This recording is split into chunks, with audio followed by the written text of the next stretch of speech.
I changed a little bit the title of the talk to have a kind of broader. This is a joint work with Paul Gadonin, with whom we are working for the last 3 years on various projects, including this one. I wanted to kind of start with admitting that it's such a big fun to be a big data researcher nowadays. There's so little that is done in many disciplines. So basically what we can do is we can take a whole scientific discipline and just disrupt it with new big data technologies. So what we have done in different disciplines, for example, we published a paper on patent law when we said that why don't we use big data technologies to assess the patentability of various works. And we also did some work in history where we were saying that instead of taking like an historic artifact and studying it, why don't we have access to all of them and studying the entire spectrum of artifacts in a specific area.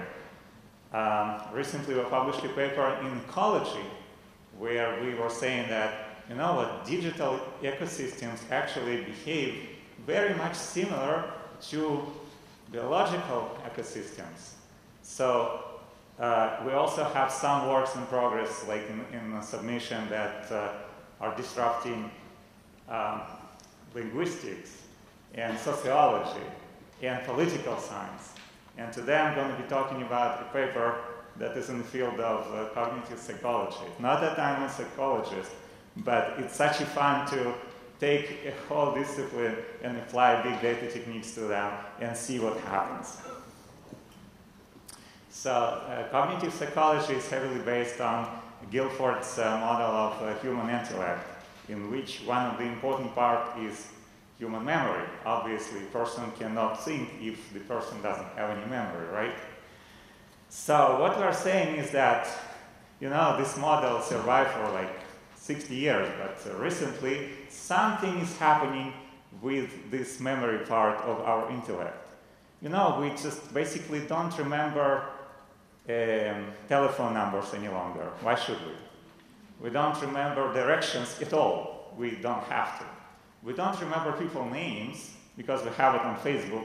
We hardly remember people's faces. So this is like where we live. So basically, maybe we need to think about like updating this theory. And we don't really need to remember pretty much any facts.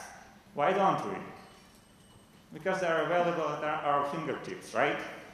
So we constantly search for stuff in Wikipedia on different sources. Wikipedia is just an example of that, but I'll dig into that right now. So we have this collective memory sitting out there in the cloud, which never fails on us. It's just out there, right? Unless, you know, you have some internet outage, which is like, you know, it's total disaster. And this memory doesn't really change. It's not fading. It's like out there, and it's going to be out there in 10 years as well. And it's the same for everyone. So whatever you are accessing, unless it's a different language, it would be the same memory, more or less. And after all, there is nothing magical about it. It's like just a website, right? So we can research this website. It's much harder to research this part. And whatever is sitting out in the cloud is much easier.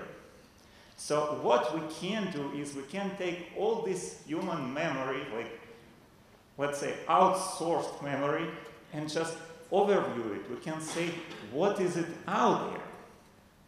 So what is it out there? So we have about 5 million Wikipedia contact pages, which is quite a few.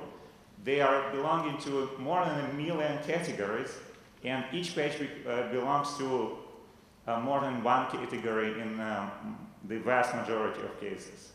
And we want to visualize all of that. We want to see what is it out there.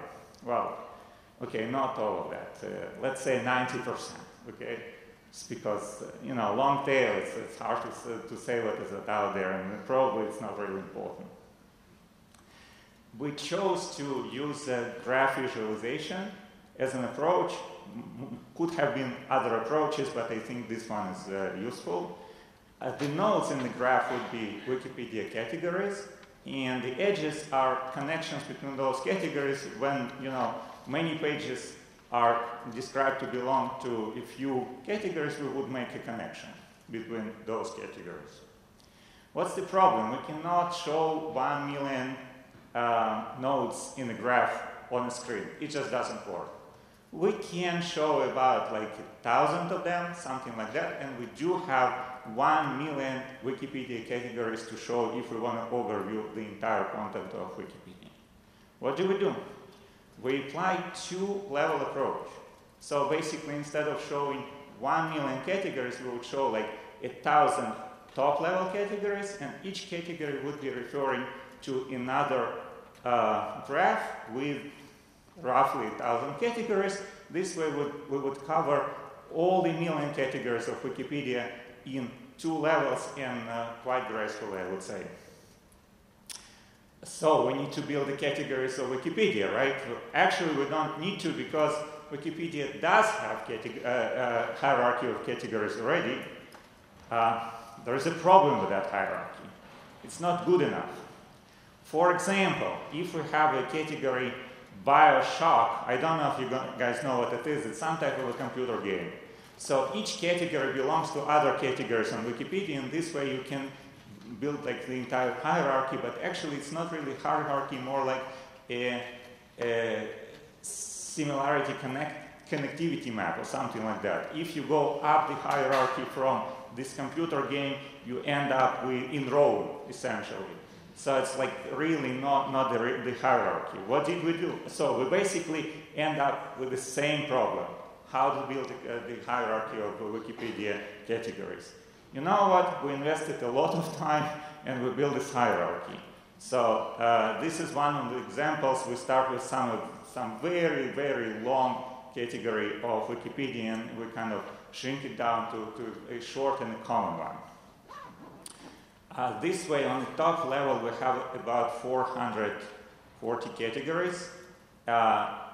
We can show them in a picture, and it doesn't look too bad. I'll just show it right now. Those categories belong to 5 groups, let's say 4 and the other. And we have another problem.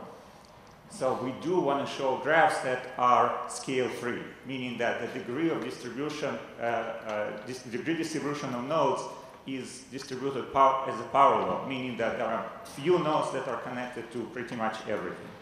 That's very hard to show visually. I guess you guys, the people who are working on that know that.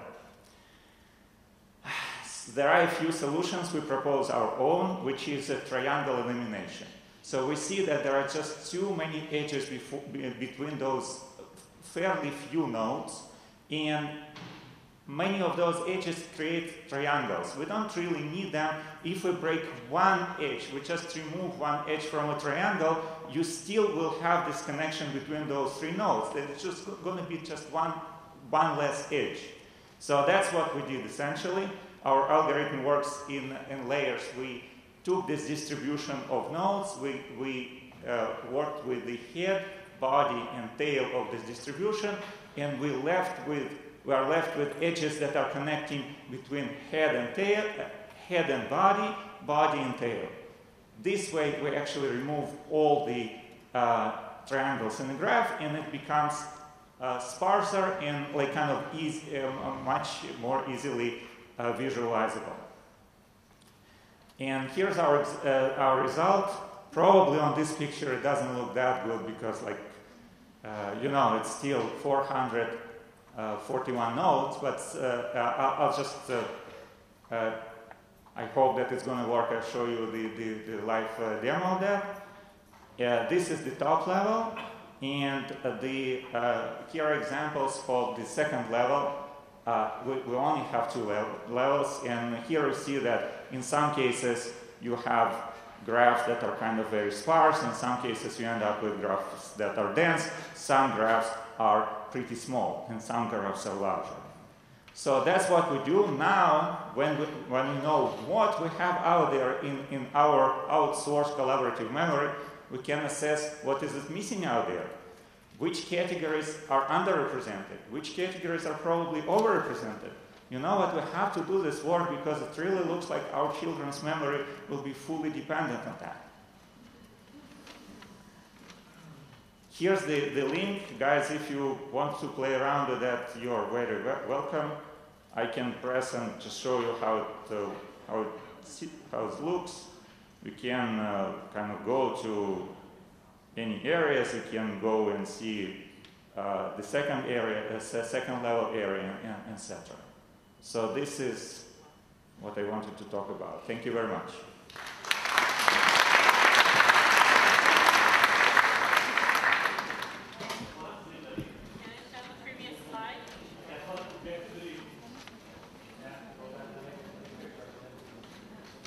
Picture.